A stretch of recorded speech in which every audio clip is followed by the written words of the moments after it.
Olá a todos, meu nome é Brenda Giuriolo, é um grande prazer estar conversando com vocês. Meu objetivo é desconstruirmos e aprofundarmos sobre o que é gestão das emoções no mercado de trabalho. Eu tenho certeza que muitos dos estudantes da Uniaselv que estão aqui nos ouvindo já estão no mercado de trabalho, outros estão se preparando para fazer essa entrada, essa transição na vida. E as emoções fazem parte disso, elas afloram porque existe ali um mix de expectativa, com alegria, com medo, com surpresa. Então, quero poder elucidar vocês sobre esse tema. Começando, gente, contando para vocês muito rápido como que eu me conectei com essa pauta. Eu trabalho já com desenvolvimento de pessoas e no contexto profissional há mais de 11 anos.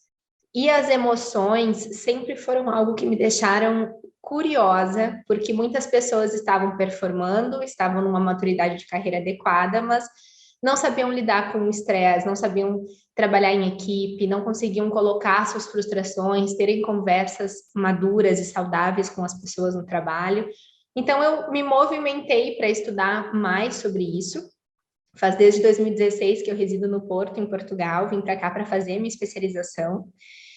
E feita essa contextualização, eu quero dizer para vocês a primeira grande lição do nosso encontro hoje. A inteligência emocional, ela é uma habilidade que pode ser desenvolvida, ela vem sendo estudada desde a década de 90. Então, existem vários grandes autores que falam sobre esse tema, o Daniel Goleman, John Mary Peter Salovey, entre outros.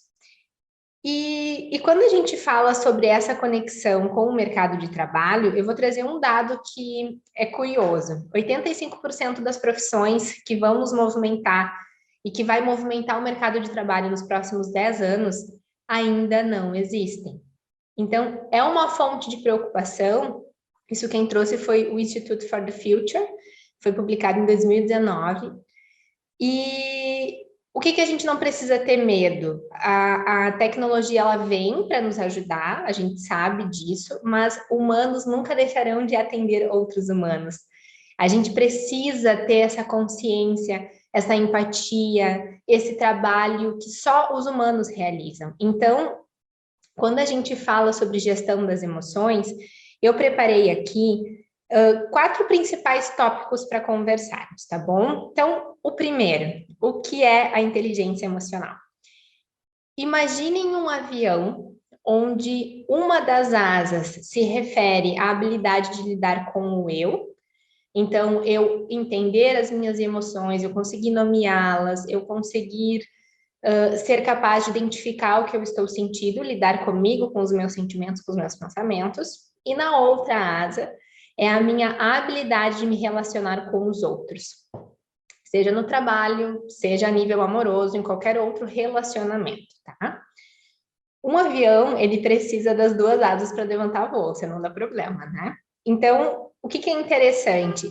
Essa é uma condição onde todas as pessoas que querem ter sucesso no trabalho precisam ter essa consciência. Falar sobre inteligência emocional, se desenvolver nessa competência, envolve principalmente vocês terem autoconhecimento e consciência sobre os pensamentos, sobre os comportamentos de vocês e como que eles influenciam os resultados que vocês obtêm. Exemplo prático. Uma pessoa que consegue se expressar, consegue organizar os seus pensamentos, consegue colocar para o outro o que não está legal ou o que está sendo legal, consegue agradecer, ela tem consciência sobre o comportamento dela. Ela consegue estabelecer limites saudáveis, ela consegue se posicionar.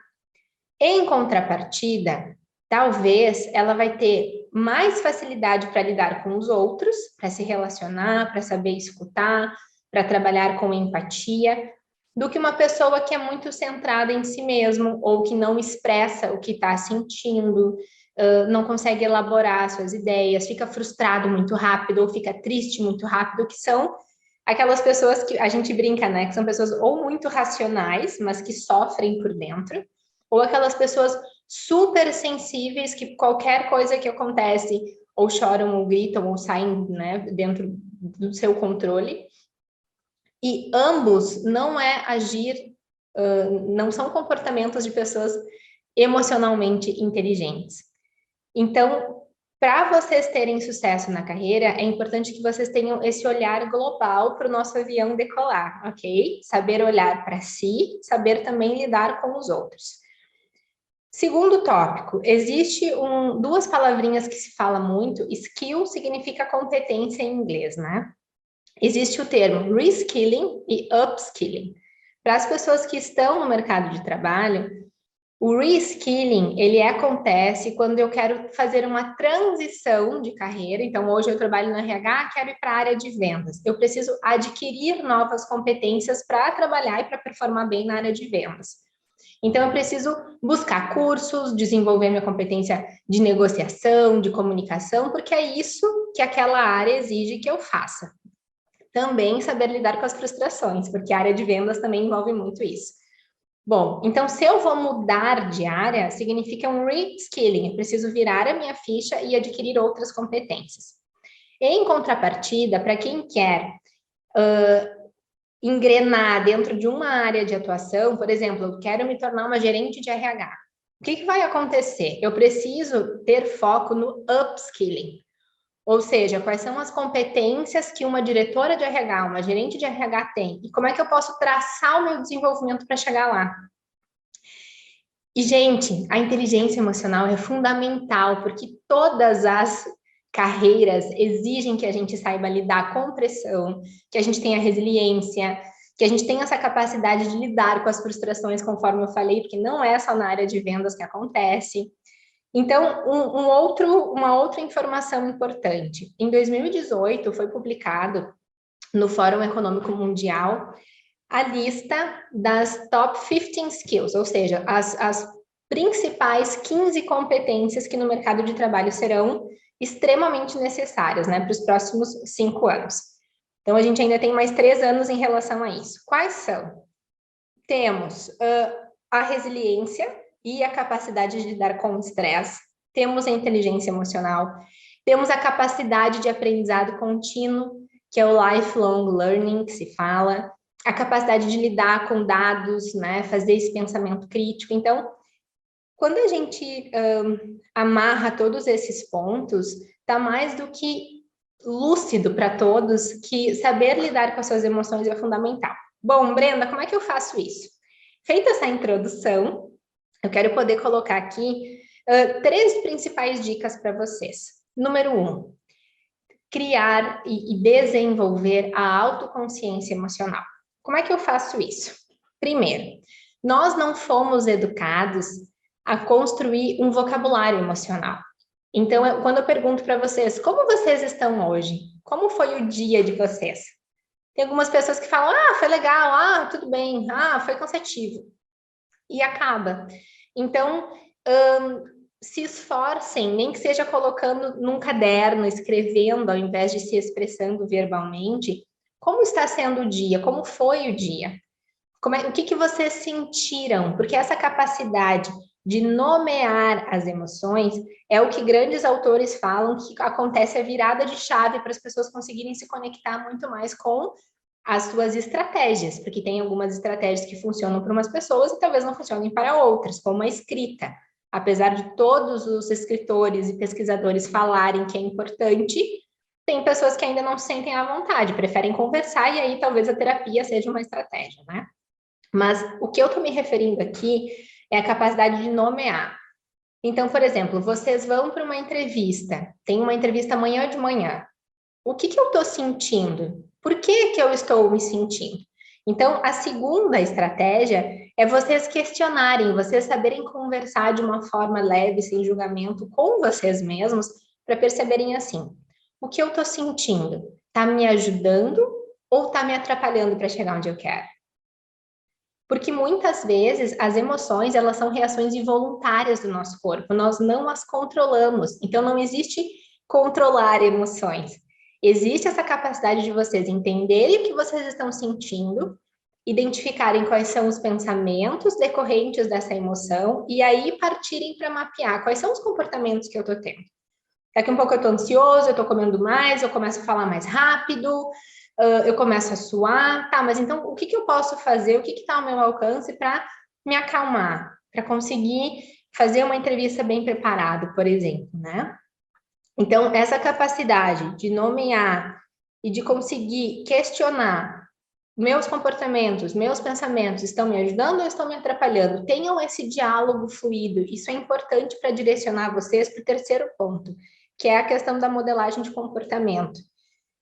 Eu acredito muito nessa linha, por quê? Porque só pelos pensamentos, normalmente, exige uma reprogramação linguística, exige uma necessidade de ter alguém ao lado de vocês conduzindo isso. Na BG, a gente realiza diversos workshops, treinamentos para ajudar as pessoas a desenvolverem na prática a sua inteligência emocional. Para quem também nos segue no Instagram, procura lá, @BG Desenvolvimento, a gente tem bastante conteúdo para ajudar vocês e para contribuir com vocês nesse sentido. E eu valido muito a técnica da modelagem de comportamento. Ou seja, imagina que, voltando ao ponto da entrevista, né? Eu me sinto muito ansiosa, eu me atrapalho. Isso significa que talvez eu esteja sentindo medo. O que é o medo? O medo é uma emoção que acontece quando a gente tem necessidade de se proteger. Desta forma, se eu tenho necessidade de me proteger, porque eu não me sinto preparada, eu estou insegura. E o que eu posso fazer para me sentir preparada para uma entrevista? Eu posso preparar melhor o meu currículo, posso daqui um pouco, né, identificar assim, quais são as perguntas que normalmente acontecem em entrevistas para eu já treinar na frente do espelho. Ou seja, sempre que a gente entrar em contato com o desconhecido, é natural que a gente sinta medo. E o filme Divertidamente, ou Inside Out, é uma excelente fonte de aprendizado sobre as emoções primárias e o impacto delas no nosso comportamento. Já deixo essa dica para vocês também. Voltando ao ponto da modelagem, então identifiquem assim, ó, referências. Quem são as pessoas que se comportam de uma forma que vocês admiram? O que essas pessoas fazem? Quais são as rotinas? Quais são os hábitos? Essa é uma estratégia que pode ajudar muito, porque quando a gente entra no mercado de trabalho, às vezes falta esse tipo de referência. Então, busquem pessoas fora, conversem com pessoas que talvez não seja somente a família, né? Amigos que já estão no mercado de trabalho ou pessoas que inspiram os amigos de vocês. Na própria internet, no Instagram, tem muitas pessoas que trabalham bem, que podem servir como fonte de inspiração, tá? Então, nomear as emoções, fazer a pergunta, ter essa clareza, né, de conseguir ter esse diálogo. O que eu estou fazendo? Está me ajudando ou está me atrapalhando? Me ajuda a chegar no meu objetivo ou me deixa mais longe? E essa capacidade de modelar. Eu falo muito rápido, então vamos trabalhar técnicas de respiração para falar mais devagar, para conseguir organizar as ideias antes, daqui um pouco fazer lá um mind map, né, sobre o que você gostaria de falar na entrevista para que tu também consiga se preparar antes. Porque a palavra-chave aqui, gente, é preparação. O mercado de trabalho não é algo negro, ruim, né, extremamente competitivo. Sim, ele tem essas variáveis, mas como em qualquer relação, e quando as pessoas têm autoconhecimento para saber o que elas gostam de fazer, o que elas estão dispostas a aprender, e como elas podem contribuir com aquele contexto, tudo fica mais fácil. E tem outra questão também, a humildade nesse processo de reconhecimento das emoções, de buscar ajuda, de ser empático, de escrever sobre o que você está sentindo, é fundamental. Porque a humildade, ela está diretamente ligada à capacidade de ser vulnerável. E aí tem uma autora que eu gosto muito, que é a Brené Brown, que ela fala sobre as pessoas que têm vulnerabilidade, elas têm uma ascensão muito maior na carreira, porque elas conseguem se conectar com o mundo real, com as suas emoções, porém, elas não reagem às emoções, elas sentem, elas processam e depois elas decidem o que elas vão fazer com aquela informação. Então, isso é importante para vocês também, que um pouco uma pessoa questiona algo que vocês fizeram, mas fizeram errado. Assume, olha, achei que estava certo, desculpa, não consegui entender, talvez, vamos realinhar, vamos começar de novo, né? Como é que eu posso resolver isso? Tenham proatividade, porque as emoções, lembrem que elas são as duas asas que a gente precisa para decolar, mas existem todo um outro know-how de outras competências que a gente precisa ter para colocar em jogo, né, a nossa melhor versão no trabalho. E o autoconhecimento é fundamental. Quem são vocês? O que vocês gostam? O que vocês têm medo? O que faz vocês se sentirem felizes, realizados? Quais são as grandes curiosidades sobre o mercado de trabalho que vocês têm? Busquem conversar com as pessoas que talvez tenham mais experiência, porque trazer referências é sempre algo válido e que com certeza vai ajudar vocês a decolar, né, no melhor sentido, tá? Para a gente fechar, eu quero construir com vocês uma questão um pouquinho mais técnica, mas é importante, sobre a inteligência emocional. O modelo que eu me especializei são dos autores John Mayer e Peter Salovey. Ou seja, eles defendem que a inteligência emocional, conforme eu falei lá no início, é uma habilidade que pode ser treinada, pode ser desenvolvida. Como? Pensem num trevo de 4 folhas, tá? Eu preciso desses 4 elementos para conseguir realmente me tornar uma pessoa emocionalmente inteligente. Quais são? Identificar as emoções, então, o que eu sinto e o que os outros sentem, sem julgamento. Utilizá-las a meu favor, ou seja, imagina que eu estou com medo. Como é que o medo pode ser útil? Eu trouxe para vocês, né? Busca compreender o que é necessário para vocês sentirem mais segurança. Quem pode ajudar vocês? O medo, ele abre portas para a gente conseguir buscar resoluções, desde que tenhamos coragem e também humildade, tá? Terceira habilidade dentro deste modelo, a capacidade de compreender as emoções. Ou seja, de 1 a 5, qual é a intensidade que você está sentindo medo, ou raiva, ou frustração, ou alegria? Imaginem essa régua mental para que vocês também tenham consciência que, às vezes, vocês podem reagir numa intensidade 4 para algo que talvez seria necessário 1, né? Ou as pessoas estão ficando muito afloradas, muito irritadas, ou as pessoas estão ficando muito tristes, talvez sem uma grande fundamentação, né? Então, é necessário buscar ali outros recursos para que vocês consigam se fortalecer. E, por último, é a regulação das emoções, a gestão das emoções. Por que ela fica por último, gente? Porque é necessário fazer este processo para chegar lá. Então, esse é um processo de educação, e a minha intenção aqui é poder trazer esse overview para vocês, primeiro validando de que busquem leituras sobre esse tema, busquem palestras, sigam pessoas que têm seriedade para falar sobre esse assunto, a BG é uma delas, porque é um assunto sério que realmente pode transformar a carreira das pessoas, porque a carreira, para ela alavancar, ela é um Y. Eu preciso das minhas competências técnicas, ou seja, saber fazer aquilo que a empresa deseja que eu faça e o que eu também quero fazer, mas eu preciso ser. E neste ser envolve as competências comportamentais ou soft skills. É com essas duas que a gente cresce, não é só sendo muito inteligente, defendendo tecnicamente, mas também sabendo me relacionar comigo e com os outros. Espero ter ajudado vocês e convido mais uma vez vocês a nos seguirem nas redes sociais, @BG Desenvolvimento. E para quem quer entender um pouco mais sobre isso, entre em contato com a gente, vai ser muito bom poder conversar com vocês. Tudo de bom, gente. Um forte abraço e até logo.